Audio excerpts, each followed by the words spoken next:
देखो बेटा, हमारा नेक्स्ट जो टॉपिक है वो है comparative study of general characteristic of group two element.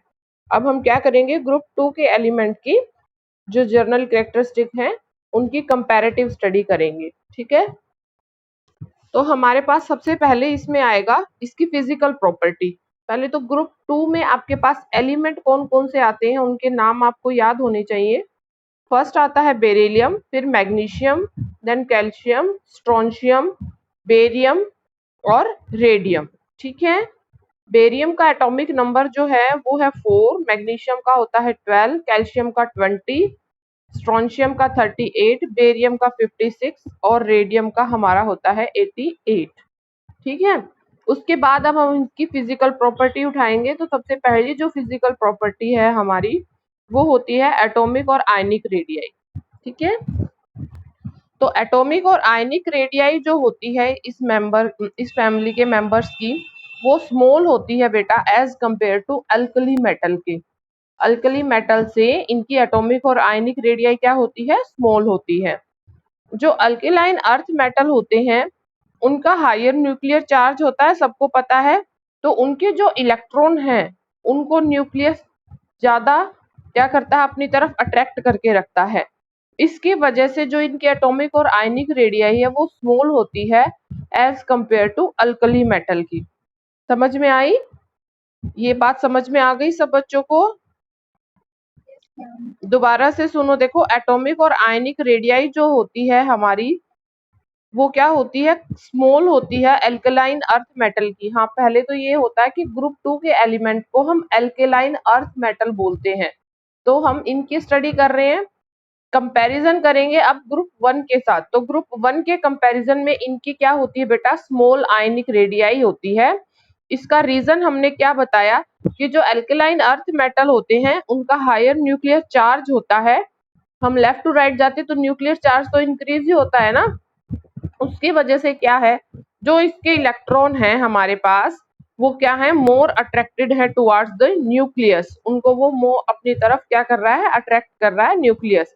इसकी वजह से इसकी एटॉमिक और आयनिक रेडियाई स्मॉल होती है एज कंपेयर टू किसके, अल्कली मेटल के।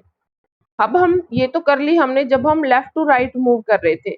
अब हम यदि इसी ग्रुप की बात करें तो हम टॉप टू बॉटम जब जाते हैं तो हमारे पास वही ट्रेंड रहेगा कि आयनिक रेडियाई जो होती है वो क्या होती है, इंक्रीज होती है। क्यों? क्योंकि नंबर ऑफ सेल्स हमारे क्या होते जाते हैं, इंक्रीज होते हैं। फर्स्ट प्रॉपर्टी सबको समझ में आ गई? फर्स्ट फिजिकल प्रॉपर्टी समझ में आ गई? ठीक है बेटा, चलो नेक्स्ट हमारी होती है डेंसिटी। डेंसिटी के लिए क्या है बेटा, जो अल्किलाइन अर्थ मेटल है उनकी लो डेंसिटी होती है, लो डेंसिटी होती है। बट इनका जब हम स्ट्रक्चर देखते हैं तो ये क्या होते हैं, रिलेटिवली मोर डेंस होते हैं as compare to alkali metal के। ठीक है, डेंस क्या होंगे, ज्यादा होते हैं अल्कली मेटल से। इसके पीछे रीजन वही है कि हमारे पास जो इनके एटॉमिक साइज है वो स्मॉल होते हैं as compare to alkali metal के। तो हमारे पास जो डेंसिटी होगी वो भी डिक्रीज होती है on moving down the group up to calcium.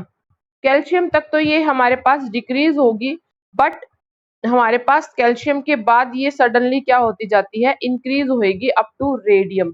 तो हमारा जो डेंसिटी का ट्रेंड है वो एक रेगुलर ट्रेंड नहीं है, इसमें बीच में हमारे पास क्या आती है, इरेगुलरिटी आती है। तो कैल्शियम तक तो हम बोलेंगे कि डिक्रीज हो रही है, उसके बाद उसमें क्या आता है, सडन इंक्रीज आता है। ओवरऑल हम ये बोलते हैं कि जो अल्कलाइन अर्थ मेटल की डेंसिटी है वो लो होती है। आपको ये बात ध्यान रखनी है कि फर्स्ट ग्रुप हो चाहे सेकंड ग्रुप हो, डेंसिटी लो ही होती है इनकी। ठीक है, क्योंकि ये इनका वेट इतना ज्यादा नहीं होता है। ठीक है, नेक्स्ट हमारे पास थर्ड जो आता है वो आता है मेल्टिंग पॉइंट और boiling point. Alkaline earth metal जो होते हैं बेटा उनका मेल्टिंग पॉइंट और बॉइलिंग पॉइंट क्या होता है, लो होता है। पर वैसे हम यदि अल्केलाइन अर्थ मेटल के साथ इनका कंपैरिजन करें तो उनसे क्या होता है, इनका हायर होता है। In general alkaline earth metal जो होता है उनका मेल्टिंग पॉइंट और बॉइलिंग पॉइंट हमने क्या कहा, लो होता है। बट कंपैरिजन करें अल्कली मेटल के साथ इन द सेम पीरियड तो हमारे पास क्या देखने को मिलेगा कि इनका अल्कली मेटल से क्या है, हाई होता है। अब मेल्टिंग और बॉइलिंग पॉइंट का भी जो ट्रेंड होता है वो रेगुलर ट्रेंड नहीं होता। अब अल्कलाइन अर्थ मेटल के जो आपके एटम्स हैं उनका स्मॉल साइज होता है as compare to alkali metal. तो हमारे पास वो क्या है, अल्कली मेटल के कंपैरिजन में इनका साइज स्मॉल होने का मतलब क्या है बेटा, कि यहाँ पे जो अरेंजमेंट है क्रिस्टल लैटिस में इनका वो क्या है, क्लोजली पैक्ड है। ठीक है, इसकी वजह से इनका हायर मेल्टिंग पॉइंट होता है और बॉइलिंग पॉइंट होता है as compare to alkali metal के। देखो दोबारा से सुनो आप लोग, मेल्टिंग पॉइंट बॉइलिंग पॉइंट के लिए इन जनरल हम बोलेंगे कि low melting point boiling point है इनका, पर जब हम अल्कली मेटल के साथ कंपैरिजन करेंगे तो इनका मेल्टिंग पॉइंट हाई होता है। उसका रीजन क्या है, इसका स्मॉल साइज। स्मॉल साइज का मतलब क्या है कि ये कम्पैक्टली अरेंज्ड मैनर में रहते हैं अपने क्रिस्टल लैटिस में। तो हमारे पास स्मॉल साइज की होने की वजह से जो कॉम्पैक्ट अरेंजमेंट है उनकी वजह से इनके मेल्टिंग पॉइंट और हाई मतलब क्लोजली पैक्ड है, तो इनकी बॉन्ड को डिसोशिएट करने के लिए या मेल्ट करने के लिए हमें ज्यादा एनर्जी देनी पड़ेगी ना, तो इनका melting point boiling point high होता है किससे, अल्कली मेटल से। सबको समझ में आ गया, सबको समझ में आ गया, हाँ जी। नेक्स्ट है हमारी fourth property ionization energy. Ionization energy के लिए हम क्या बोलेंगे, अल्कली मेटल, पहले तो देखो जो ट्रेंड जिस ग्रुप के बारे में हम पढ़ते हैं पहले तो उसका आपको इन जनरल ट्रेंड होना चाहिए, पता होना चाहिए क्या चलेगा, उसके बाद हम उसका कंपैरिजन कर सकते हैं किसी अदर ग्रुप के साथ। तो पहले तो हम ये बोलेंगे कि अल्कलाइन अर्थ मेटल जो होते हैं वो क्या होते हैं, उनकी आयनाइजेशन एनर्जी क्या होती है, लो होती है। ठीक है, क्या होगी, आयनाइजेशन एनर्जी क्या होगी, लो होगी। क्यों, क्योंकि एटॉमिक साइज इंक्रीज होता है down the group. Down the group जब हम जा रहे हैं, सबको पता है नंबर ऑफ सेल इंक्रीज होती हैं, तो हमारे पास क्या होता है, एटॉमिक साइज इंक्रीज होता है। साइज इंक्रीज होने की वजह से जो इसके पास इलेक्ट्रॉन है बेटा उनको निकालना क्या होता है, इजी होता है, तो इनके लिए आयनाइजेशन एनर्जी क्या हो जाएगी, कम होती है। यही सेम बात हमने अल्कली के लिए भी बोली थी कि टॉप टू बॉटम जब हम गए तो हमारे पास आयनाइजेशन एनर्जी क्या हो रही है, डिक्रीज होती जाती है, और इलेक्ट्रोपॉजिटिव नेचर जो होता है इनका वो क्या होता जाता है, इंक्रीज होता जाता है। सेम यही बात अल्कलाइन अर्थ मेटल के लिए बोल रहे हैं हम कि जब हम टॉप टू बॉटम जा रहे हैं तो एटॉमिक साइज इंक्रीज हो रहा है, एटॉमिक साइज इंक्रीज हो रहा है तो इलेक्ट्रॉन को निकालना इजी है, तो हमें लो आयनाइजेशन एनर्जी की जरूरत होती है, तो top to bottom ionization energy क्या होती जाती है, डिक्रीज होती जाती है। ठीक है, अब हम बात करेंगे, कंपैरिजन करेंगे ionization energy of member of group 1 and group 2। तो ग्रुप 1 से जब हम ग्रुप 2 की बात करते हैं तो हम कहाँ मूव कर रहे हैं बेटा, लेफ्ट टू राइट जा रहे हैं। लेफ्ट टू राइट जा रहे हैं तो यहाँ पे साइज क्या हो रहा है आपका, डिक्रीज हो रहा है। साइज डिक्रीज हो रहा है तो जो इसके इलेक्ट्रॉन होंगे, ग्रुप 2 की बात कर रही हूं मैं, वो क्या होंगे, मोर अट्रैक्टेड होंगे towards the nucleus as compare to किसके, अल्कली मेटल के, क्योंकि न्यूक्लियर चार्ज आपका क्या हो रहा है, लेफ्ट टू राइट इंक्रीज होता है, तो इसके इलेक्ट्रॉन को निकालना डिफिकल्ट होता है कौन से ग्रुप के, ग्रुप 2 के एज कंपेयर टू ग्रुप 1 जो कि उनके पास क्या रहता है, एक इलेक्ट्रॉन रहता है। समझ में आ गया, तो आयनाइजेशन एनर्जी जो होती है हमारी एल्कलाइन अर्थ मेटल की as compare to alkali metal वो क्या होती है, हाई होती है। समझ में आ गई सब बच्चों को ये बात। अब देखो, यदि हम सोडियम मेटल ले, पहले मैं बात कर रही हूँ ग्रुप 1 का, एक हमने एलिमेंट ले लिया सोडियम मेटल। ठीक है बेटा, उसका हमने एक इलेक्ट्रॉन निकाल लिया, उसका एटॉमिक नंबर होता है 11। एक इलेक्ट्रॉन निकालने के बाद वो क्या होगा, Na पॉजिटिव में चला जाएगा, तो उसने नोबल गैस कॉन्फ़िगरेशन एक्वायर कर लिया। अब हम यदि कहें कि हमें इसमें से एक और इलेक्ट्रॉन निकालना है तो उसको हम क्या बोलते हैं, आयनाइजेशन एनर्जी सेकंड। तो वहां पे हमें ज्यादा अमाउंट में एनर्जी लगानी पड़ेगी। ज्यादा अमाउंट में मतलब कि वो नोबल गैस कॉन्फ़िगरेशन एक्वायर किए हुए वो क्यों अपना इलेक्ट्रॉन लूज करेगा, तो वहां पे बहुत ज्यादा अमाउंट में एनर्जी लगानी पड़ती है। तो ग्रुप 1 के लिए हमें आयनाइजेशन एनर्जी सेकंड की वैल्यू क्या होती है, हाई होती है, और आयनाइजेशन एनर्जी फर्स्ट जो होती है उसकी वैल्यू क्या होती है, लो होती है। समझ में आ गई ये बात। अब हम बात करें ग्रुप 2 के एलिमेंट में हम मैग्नीशियम ले ले, मैग्नीशियम के आपके आउटर मोस्ट शेल में 3s में 2 इलेक्ट्रॉन होते हैं बेटा।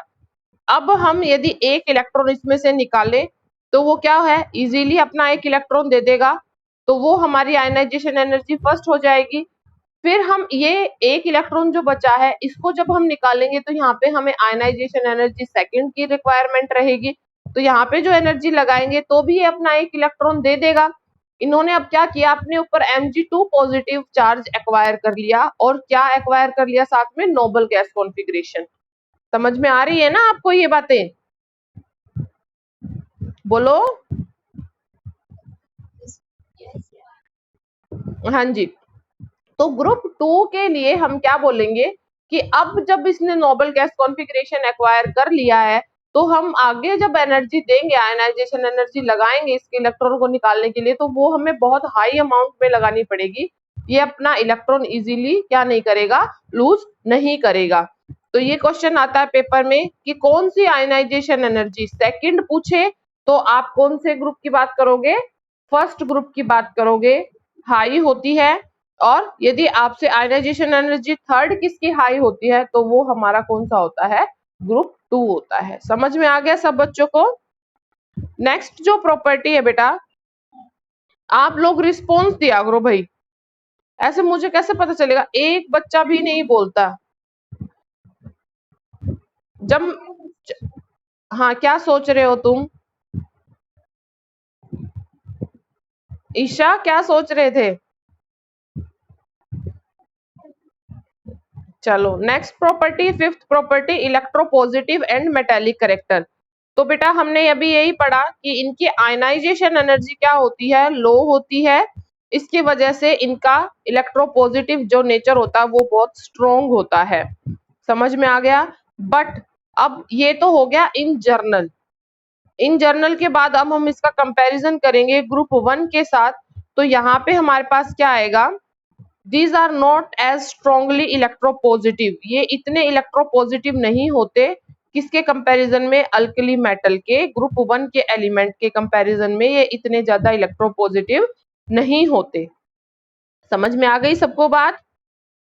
इलेक्ट्रोपॉजिटिव नेचर बेटा जब हम टॉप टू बॉटम जाते हैं तब इंक्रीज होता है, लेफ्ट टू राइट जाते हैं तो हमारे पास देखो इलेक्ट्रोनेगेटिव स्पीसीज आनी शुरू हो जाती हैं, तो वहां पे इलेक्ट्रोपॉजिटिव नेचर कभी भी इंक्रीज नहीं होगा। ठीक है, ये समझ में आ गया, इलेक्ट्रोपॉजिटिव और मेटालिक करेक्टर। और जैसे जैसे इलेक्ट्रोपॉजिटिव नेचर बढ़ता है वैसे वैसे मेटालिक करेक्टरिस्टिक आपकी आती जाती है उसमें। समझ में आ गया। हाँ जी, सिक्स्थ प्रॉपर्टी है बेटा इसकी फ्लेम कलरेशन। फ्लेम कलरेशन में हम क्या बोलेंगे कि जैसे हमने अल्कली मेटल में बोला था कि इनका एक इलेक्ट्रॉन होता है आउटर मोस्ट शेल में है, जब हम उसके ऊपर इलेक्ट्रोमैग्नेटिक रेडिएशन डालते हैं तो वो एक्साइट हो जाता है, अपनी एक्साइटेड स्टेट में चला जाता है, फिर वो दोबारा से अपनी ग्राउंड स्टेट में आता है, तो वो क्या करता है बेटा, और जब हम उसको अपने विजिबल रीजन में देखते हैं तो हमारे पास डिफरेंट डिफरेंट कलर प्रोड्यूस होते हैं। तो हम, हाँ जी, तो हम सिक्स्थ जो प्रॉपर्टी है यहाँ पे फ्लेम कलरेशन की, उसमें आपको एक बात ध्यान रखनी है बेटा, जो दो एलिमेंट है स्टार्टिंग के, बेरिलियम और मैग्नीशियम, वो क्या है, कोई भी कलर इम्पार्ट नहीं करते, मतलब फ्लेम कलरेशन शो नहीं करेंगे। ठीक है, पहली बात। उसके बाद आपको रीजन फ्लेम कलरेशन का वही करना है कि अपना एक इलेक्ट्रॉन लूज करेगा, वहां पे हमें आयनाइजेशन एनर्जी देनी पड़ेगी, फिर सेकंड आयनाइजेशन एनर्जी लगानी पड़ेगी, उसके बाद वो नोबल गैस कॉन्फ़िगरेशन एक्वायर कर लेगा, फिर इसके इलेक्ट्रॉन एक्साइटेड स्टेट में चले जाते हैं, देन ग्राउंड स्टेट में आते हैं तो वो कलर एमिट करते हैं। तो कैल्शियम का हमारे पास रेड कलर आता है, स्ट्रोंशियम का क्रिम्सन रेड आता है, बेरियम का ग्रेसी ग्रीन आता है, और रेडियम का हमारे पास ब्लू कलर आता है। ठीक है बेटा, समझ गए।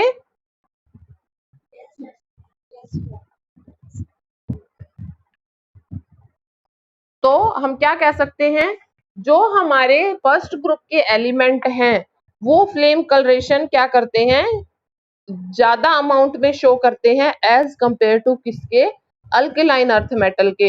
रीजन इसके पीछे वही होगा बेटा कि उनके आउटर मोस्ट शेल में तो एक ही इलेक्ट्रॉन है, वो जल्दी एक्साइट हो जाता है। इनके आउटर मोस्ट में क्या है बेटा, 2 इलेक्ट्रॉन है, वो इतना जल्दी एक्साइट नहीं होते। ठीक है, नेक्स्ट हमारे पास आएगी tendency to form bivalent ion. क्या है, इनके पास टेंडेंसी होती है कि क्या बनाते हैं, बाईवेलेंट आयन बनाते हैं। जैसे Mg की बात अभी हमने की, एक इलेक्ट्रॉन लूज करने के बाद उसने अपना दूसरा इलेक्ट्रॉन भी लूज कर दिया और उसके ऊपर क्या आ गया, Mg2 पॉजिटिव। तो आपने हमेशा ये देखा होगा बेरिलियम के ऊपर 2 पॉजिटिव, मैग्नीशियम के ऊपर भी 2 पॉजिटिव चार्ज होता है, कैल्शियम के ऊपर भी 2 पॉजिटिव चार्ज होता है बेटा, और स्ट्रोंशियम पे भी, बेरियम पे भी। ठीक है, तो ये क्या बनाते हैं, बाईवेलेंट आयन बनाते हैं। ठीक है, और जो हमारे बाईवेलेंट आयन होते हैं वो stable noble gas configuration acquire किए होते हैं। नेक्स्ट अब हमारे पास आती है इसकी केमिकल प्रॉपर्टी। नेक्स्ट टॉपिक क्या है हमारे पास, इसकी केमिकल प्रॉपर्टी। तो केमिकल प्रॉपर्टी कल कर लें। ठीक है, मेरे फोन में बेटा अभी चार्जिंग भी कम है। ठीक है, केमिकल प्रॉपर्टी हम कल